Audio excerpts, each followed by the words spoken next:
Glamour है, अभी बाबा जी को सुन रहे हो, फॉलो करने का मतलब ये महाराज इनका कहने का भाव है कि युवा सुन रहा है आपको, बट आज थोड़ी सी मानसिकता जैसे बाकी लोगों की होती है तो वो छुप छुपा के सुनता है। कह रहे कि ये इसमें आगे लिखा है इन्होंने कि ऑफिस में देखते हैं तो काफी जनों ने आपके कान में लगाए होते हैं, बट वो दूसरों से शर्मा शर्मा के सुनना चाहता है, समझना चाहता है और मतलब अपने जीवन में उतारना चाहता है, बट किसी को पता ना लगे ऐसा भाव। सुनते रहे, एक दिन उनमें इतनी सामर्थ्य आएगी कि दूसरों को सुनाने लगेंगे। अभी छुपने दो, अभी चिंगारी गई है और आग जब भड़केगी तो ज्वाला अपने आप उदय हो जाएगी और ताल ठोक करके सबके सामने भागवतिक मार्ग में चलेंगे। सत्य का मार्ग छुपता नहीं, आग को कपड़ों से छुपाया नहीं जा सकता। हम सब भी ऐसे ही थे। हाँ, आग को कपड़े से छुपाया नहीं जा सकता। और हम प्रणाम करते हैं युवा भाइयों को जो इसी समय अपने जीवन को सुधार में ले आए। ये अवस्था बर्बाद हो गई तो आप सच्ची मानो ये केवल नौटंकी नाटक भक्ति का बुढ़ापे में होता है, भजन नहीं होता। हमारी बात को पकड़ लेना। जीवन में भजन का अभ्यास नहीं किया, जीवन में संयम का अभ्यास नहीं किया तो बुढ़ापे में नौटंकी होती, भजन नहीं होता है, उसका नाटक होता है। भजन करना कोई खिलवाड़ नहीं। जिंदगी में जवानी में बेविचार करते रहे, बहुत से माताओं बहनों की तरफ गंदी दृष्टि रखते रहे और बुढ़ापे में सोचो कि भजन हो जाएगा, हमको करके दिखा दे कोई। अरे भैया, साधारण बाहरी बात है, जिंदगी में पिस्तौल नहीं चलाई तो हमारे आगे सब रख दो, बेकार है। मीट की तरह भले मार सकते हैं लेकिन हम गोली नहीं चला सकते। क्यों? कभी हमने अभ्यास ही नहीं किया, तो मन को सच्चिदानंद में कभी लगाया नहीं और पापाचरण करते रहे हो तो कहते ये अवस्था तो भजन की नहीं, तो अवस्था कब भजन की है? जो प्रश्न करता है ना ये अवस्था भजन की नहीं, उससे पूछो क्या तुम भजन करते हो? 92 वर्ष के आदमी को बेविचार के लिए प्रयासरत देखा गया। 92 वर्ष। सोचो उसकी दशा क्या थी, जानते हो? लकड़ी लेके चलता था, चश्मा लगा के चलता था। और इसका मतलब परिचय जानते हो? जीवन में कभी मन को संयम में रखने का अभ्यास नहीं किया तो 92 वर्ष में वही बच्चों वाली हरकत पाई गई ना। तो जो अगर जवानी में संयम में रहकर तुम सत्य मार्ग में नहीं चलोगे तो बुढ़ापे में तुम महात्मा नहीं बन जाओगे। चाहे कपड़ा बदल लो, चाहे देश बदल लो, उद्देश्य नहीं बदलने वाला। ये पक्की बात समझो। अभ्यास से गंदगी को बढ़ाते चले जाओगे, बुढ़ापे में तुम भजन कर लोगे। आप अपने अपने दिमागों में देख लीजिए आज आपकी स्थिति क्या है। अगर इस स्थिति को नहीं सुधारा तो स्थिति बढ़ती चली जाएगी, घटेगी नहीं। ये अवस्था से नहीं घटती, ध्यान रखना। अवस्था से, ये भजन से घटती है, ये संयम से घटती है। आज रोक रहे हो, हम धन्यवाद देते हैं। नौजवान मदिरा पान छोड़ रहे हैं, मांस छोड़ रहे हैं, गंदी बातें छोड़ रहे हैं, हम उनको प्रणाम करते हैं और हमारे प्रभु उनका सहयोग करेंगे। हाँ, तुम छुप छुप करके पहले पाप कर्म करते थे, आज छुप छुप करके सत्य बात में आ गए हो तो धन्यवाद। एक दिन तुम छुपोगे नहीं, एक दिन तुम प्रकाशित हो जाओगे। समझ रहे हो? महाराज कुछ मित्रों को प्रोत्साहित करते हैं नॉनवेज छोड़ने के लिए और फिर ये व्यसन छोड़ने के लिए, तो कहते हैं जिंदगी में बचाई क्या फिर करने को। हाँ, अभी जिंदगी को जीने के लिए उन्हें केवल इंद्रियों का विलास जाना है। चुप रहो। एक दिन जब इनको तमाशा लगेगा कर्म का तभी तुमसे खुद पूछेंगे कि छोड़कर जिंदगी में जीने के लिए कोई और रास्ता है कि नहीं है। चुप रहो। कैंसर ऐसे फैल रहा है जैसे जुकाम और बुखार। ये किन कारणों से फैल रहा है? पापाचरणों से। पापाचरण बढ़ता चला जा रहा है तो पाप का आचरण रोग, नाना प्रकार के दुख, क्लेश, अशांति के रूप में आता है। इनके बातों को मत सुनो जो इंद्रिय विलासिता में लगे। कितने दिन इसको खवा के रख लोगे? कितने दिन तुम शराब पीकर अपने फेफड़े और लीवर को शुद्ध रख पाओगे? कितने दिन तुम बेविचार करके पुरुषत्व को स्थित कर पाओगे? काल के एक तमाचा में मिट्टी में मिल जाओगे। फिर तुम्हारे जीवन का फल क्या रहा? जी रहे हो, धन कमा रहे हो, किसके लिए? भोग भोगने के लिए। और भोग भोग कर जी किसके लिए रहे हो? भोगने के लिए। बस एक ही क्रम। जीने का उद्देश्य मानव जीवन का धर्म है, सत्य है, राष्ट्र है, भगवान है। ये कहाँ उच्च विचार रह गए? क्यों? केवल इंद्रियों के गुलाम बन गए। शराब पीना, बेविचार करना, मांस खाना कर लो। एक समय आएगा, मन पछताई है, अवसर बीते। जब समय चूक जाएगा तब तुम्हारे सुधरने के चांस नहीं होंगे और फिर तुम्हें दुर्गति भोगनी होगी। ऐसे मूढ़ पुरुषों को कभी भी अपना मित्र नहीं बनाना चाहिए। जो हमारे सतमार्ग की बात नहीं सुनते हैं वो बेचारे हैं, हमें उनकी बात नहीं माननी और उनका संग नहीं करना, नहीं संग का रंग चढ़ता है पक्का। यदि तुम में इस कोटि का भजन है तो उनका परिवर्तन हो जाएगा, नहीं तुम्हारे भजन में विक्षेप पड़ जाएगा। चलो इनकी बातें बातुल भूष बिवत मतवारे तेले बोले बचल विचारे तिनकर कहा सुनी नहीं काना। एक सज्जन आए थे, वो कह रहे थे कि तुम कोई भूत रखते हो क्या महात्मा जी?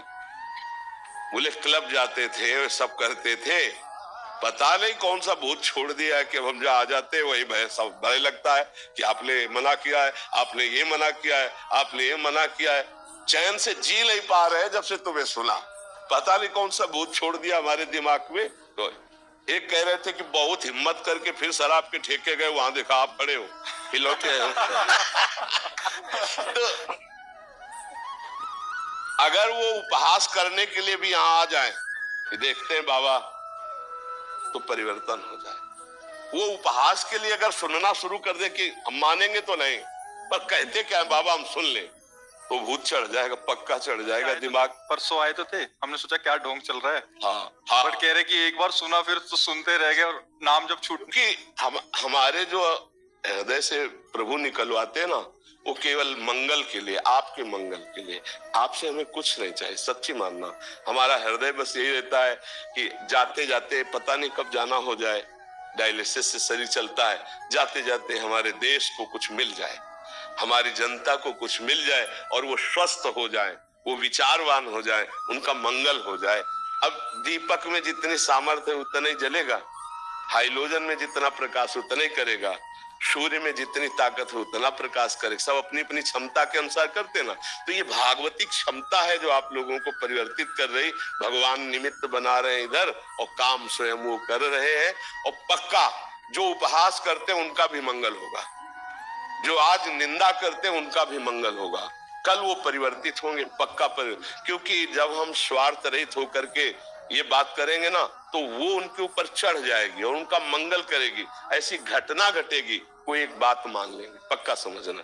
एक अनुभव की बात बता रहे कि एक डॉक्टर थे, अमेरिका से पढ़ के आए थे और वो कभी भक्ति सिद्धांत ये सब जानते नहीं थे, तो वो सदैव निंदा करते थे संतों की। उनको समझ नहीं थी ना, तो उनको ये लग रहा था कि ऐसा भगवान और संत और उनके लिए कुछ नहीं ऐसा, क्योंकि पढ़े लिखे वैज्ञानिक डॉक्टर तो कोई मान्यता।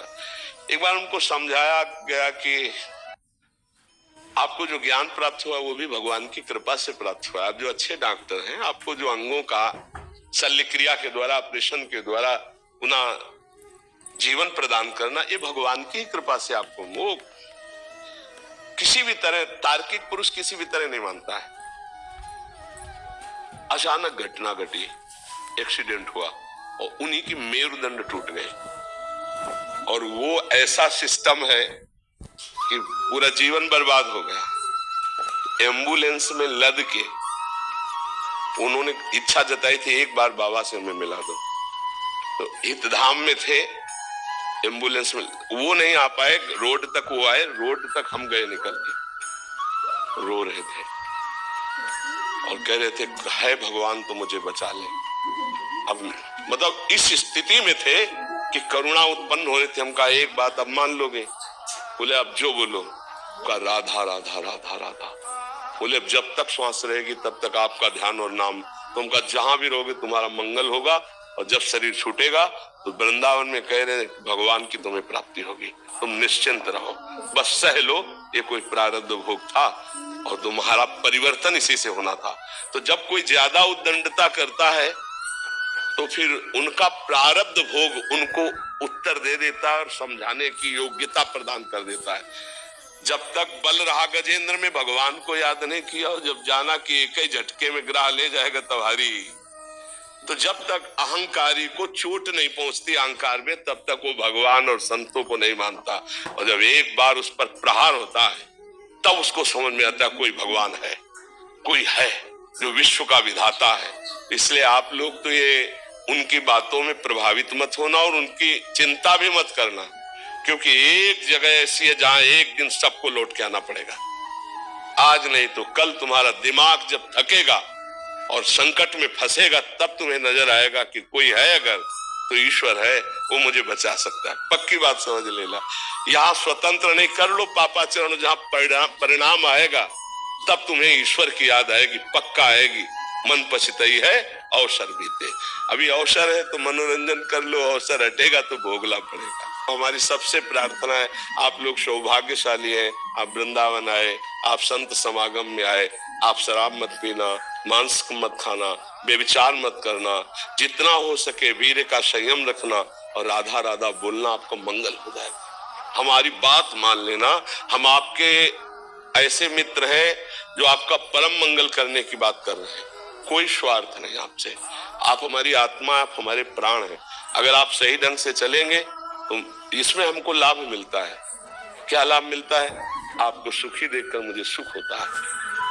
संतों को एक ही कष्ट होता है, जब कोई मनुष्य जीवन प्राप्त करके गंदे आचरणों में बढ़ता है तो उन्हें दुख होता है कि इस जीवन से भगवान की प्राप्ति हो सकती है, ये दुखों को मोल लेने जा रहा है। पापाचरण करके आज तक कौन सुखी हुआ है?